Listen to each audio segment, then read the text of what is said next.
Blood Pact is a perk that most people don't consider when making their builds unless it's some sort of meme speed build. And that's a real shame.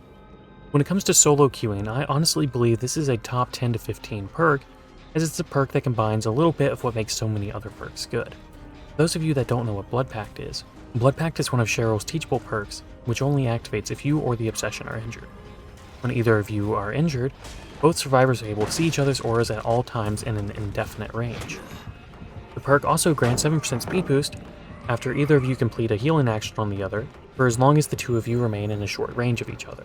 This might sound a little underwhelming at first, but the two-way aura alone allows you to potentially get an idea of where the pallets have been used and where windows are, learn the killer's location, find generators, do faster heals and resets, learn where other teammates are if they heal or otherwise interact with the Obsession, position yourself for a flashlight or pallet save, find the exit gates and hatches, grant another teammate a 5th perk, and otherwise communicate with a teammate.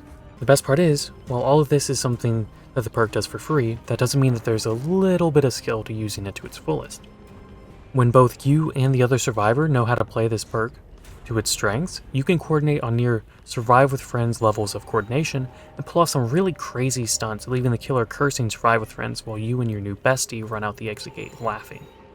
If the Obsession is being chased after all the gens are done, you can use Blood Pact to show them where the gate is, and if you're the healthy survivor, potentially body block for the other survivor, allowing you both to escape the trial. And that's just one very rigid use of this perk. The kind of information that this perk provides offers almost unlimited possibilities for some really crazy plays. It can do all this without addressing the main draw to the perk, which is the movement speed buff. And that might not sound like a lot, but it's way more impactful than one may originally think. First off, you trigger Blood Pact speed boost by healing the Obsession or by having the Obsession heal you.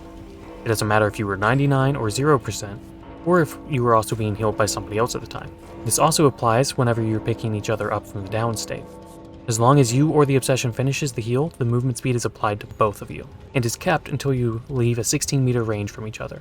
I know a 7% movement speed increase doesn't sound like a lot on paper, but I compare this a lot to Spine Chill Resilience build, where it doesn't sound like a lot on paper, or even look that different, but in practice it makes a world of difference. This 7% boost provides a light protection while healing and resetting. As long as the speed boost is active, if the killer tries to interrupt the reset, you can normally make it safely to a pallet, window, or even sometimes the exit gate. Still not convinced? The devs thought a 7% status effect was a big enough deal to make a perk dedicated to it. Hope is a perk that, when the last generator pops, you gain a 7% haste status effect for 2 minutes. This shows that the dev thought not only was this effect strong enough to make a perk dedicated to giving this effect, it also only activates for a limited time under specific conditions in which the survivors most of the time have already won. With Blood Pact, it is theoretically possible to keep this effect for the duration of the match, albeit slightly impractical without communication. Just to really hammer the nail in about how strong this effect is, I'm going to reintroduce you to everyone's least favorite high school nightmare fuel, math.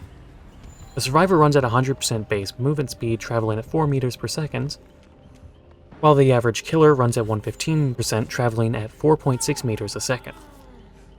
This means that by default, killers gain 0.6 meters on the survivor every second when moving in a straight line.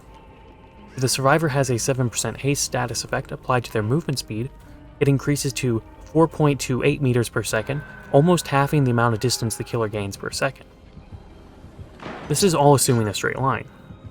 When looping or otherwise using the hitbox difference to your advantage, this effect is even more noticeable. However, I'm not good enough at math to figure out the numbers for that.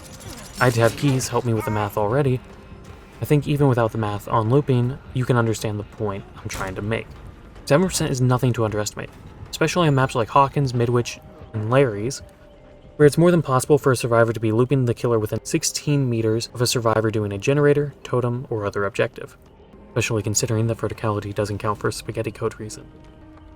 It's actually really concerning that a perk like this was introduced at the exact same time Midwich, aka let's both hold Shift W for 2 minutes and that poor M1 killer chasing us still hasn't officially started a chase yet, was introduced into the game.